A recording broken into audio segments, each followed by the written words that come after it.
Hello good people of the internet, welcome back to my channel. For those of you who haven't been here before, hi, my name is Anna and I hope that you stick around. So I have a confession to make and this is very hard for me.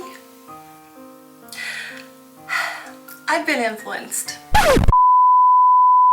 Fun fact about me is a couple of years ago I studied marketing. I've actually studied marketing on 2 occasions, but that's besides the point. For the consumer behavior class, we were to write an assignment on how marketing influenced us. I got cocky and said that I don't get influenced by marketing. I'm just a very curious person. Yeah. And how do you think marketing works, Anna? It's supposed to trigger people's curiosity. Safe to say I came down from my high horse and here we are. So for today's video, I guess is first part of perfume brands I've seen in ads. Part Thomson Carter. I will be reviewing 3 of their perfumes, so if you want to know what I think of them, then please keep on watching. For a while now, I've had this ad pop up in my social media with an obviously imaginary podcast, I think, where they talk about a perfume. Brilliant marketing, by the way. And after seeing it often enough, I caved. So here's the package. I really love this paper. So the perfume that they talked about in this ad is Rouge Avenue. So I obviously had to get that. What I loved about their website is that even if you just bought a 10 milliliter, which I did, here it is, you got 2 more samples for free. So I chose Lily and Bloom and Bois de Santal. First one I want to try is Bois de Santal. There wasn't a scent pyramid on their site, so I'm kind of guessing it's a static scent. But this have notes of neroli, bergamot, and sandalwood, obviously. I do like a good woody scent, and I've talked about this before, how neroli comes across a bit more earthy in my nose. So I'm anticipating an earthy, woody, and fresh scent. What I also liked about this site is that they have the perfumer's memoir as a description of what to anticipate. And for this one, it says, perfumer's memoir, 5 p.m. somewhere, the first drink, a long exhale. And it's also described as a refreshing hit for the senses. It's perfectly blended cocktail of citrusy floral notes and creamy sandalwood, boundless in its energy. It's the ultimate mood boost, a happy hour hit. Breathe it in and let it revive you. So we're gonna do exactly that. Breathe it in and let it revive me.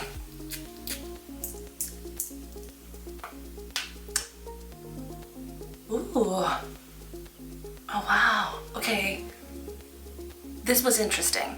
This was truly a hit for the senses. And the citruses and the neroli does hit you, but not in like a punch in the face type of way. It's more of a hit of fresh air.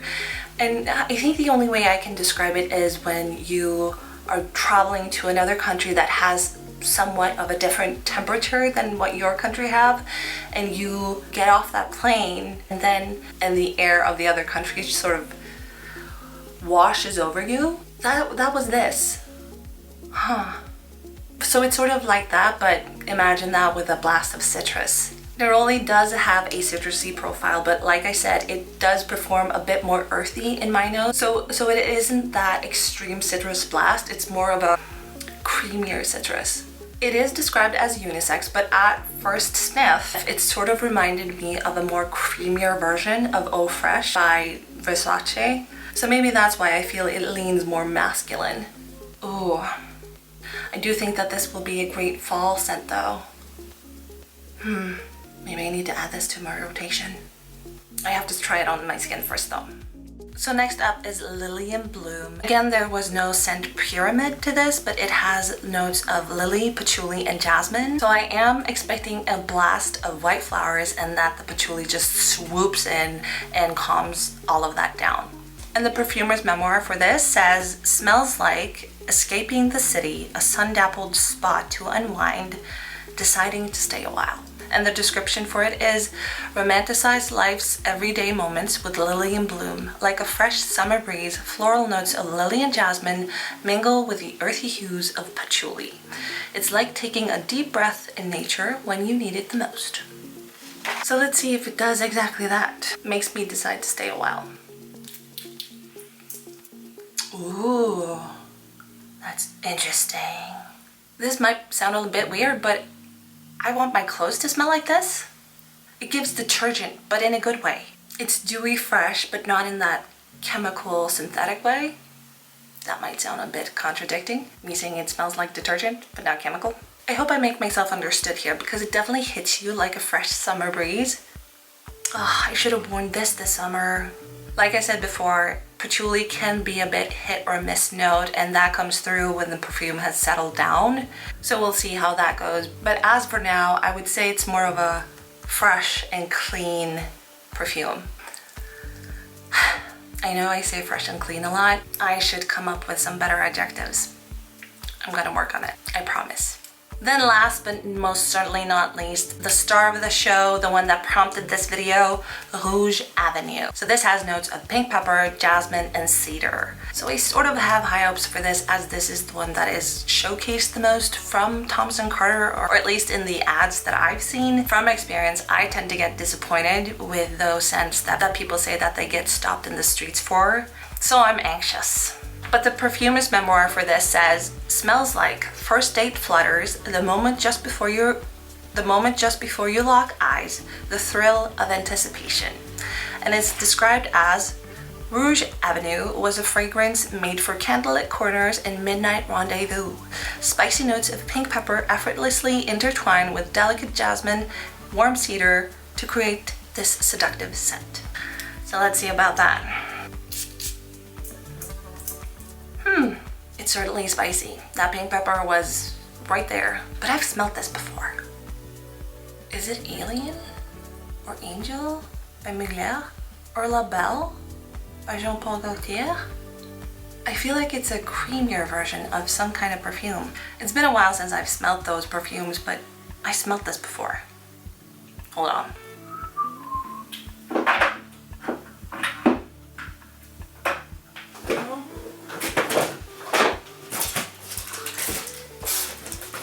Okay, I couldn't find it, but it does remind me of this pheromone perfume that I got that is called Sexy. I think the perfume is called Obsessive and then the flanker is Sexy. And that is all jasmine, so that most certainly explains the similarities, but I wish I found it. It's not bad, but it wasn't exactly what I expected after those ads. Am I surprised though? No. Because this is usually my experience. I see something getting super hyped and then I try it for myself and I get disappointed. Is it me? Am I the problem here? It is deep, rich, and mysterious, but I gotta admit, I don't really get the getting chased down the street for this. So I guess my conclusion is, I'm whelmed. 5 hours later. Giorgio Armani, C. So it's been a couple of hours since I tested the Rouge Avenue now. So after I stopped filming, I put Rouge Avenue on my skin to do a wear test. And there are some things that I want to add. First of all, I still stand by the statement that I don't get the chase down the street factor of this. But I do realize now that it reminds me of Giorgio Armani C. And what made me have this realization was that my bestie actually smelled me earlier this evening and she liked this perfume, and that's when I realized, of course, because it's your perfume. I think I talked about this in a previous video. How Giorgio Armani C isn't really the line for me, but those perfumes, they smell amazing on my bestie. So like I said, it's not bad. It smells actually quite good, and now that it's been sitting on my skin, it has gotten better and better. But is it special? No. Considering I had like 3-4 perfumes at the top of my head the moment that I smelled it, now only to realize that it's similar to a 5th one, the uniqueness of it is sort of lackluster. And to be honest, Lily and Bloom actually smells more what I expected Rouge Avenue to be. With that being said though, I've worn it for like, what time is it now? So I've worn it for 5 hours, almost 6 hours at this point, and I gotta say, the longevity of this is amazing. I actually noticed it when I sprayed it that they were quite oily, and that's sort of a telltale sign that a perfume will have a great longevity. So I gotta hand it to you, Thomson Carter. Great job on that one. Have I discredited the brand completely? No, I haven't. I am open to try more of their perfumes because I believe in second chances, you know, and none of these perfumes smell bad, and I'm very excited to try them on my skin. They just weren't what I expected them to be. Okay, so I have to interrupt myself right here because I want to clarify that it was the Rouge Avenue that wasn't what I expected it to be.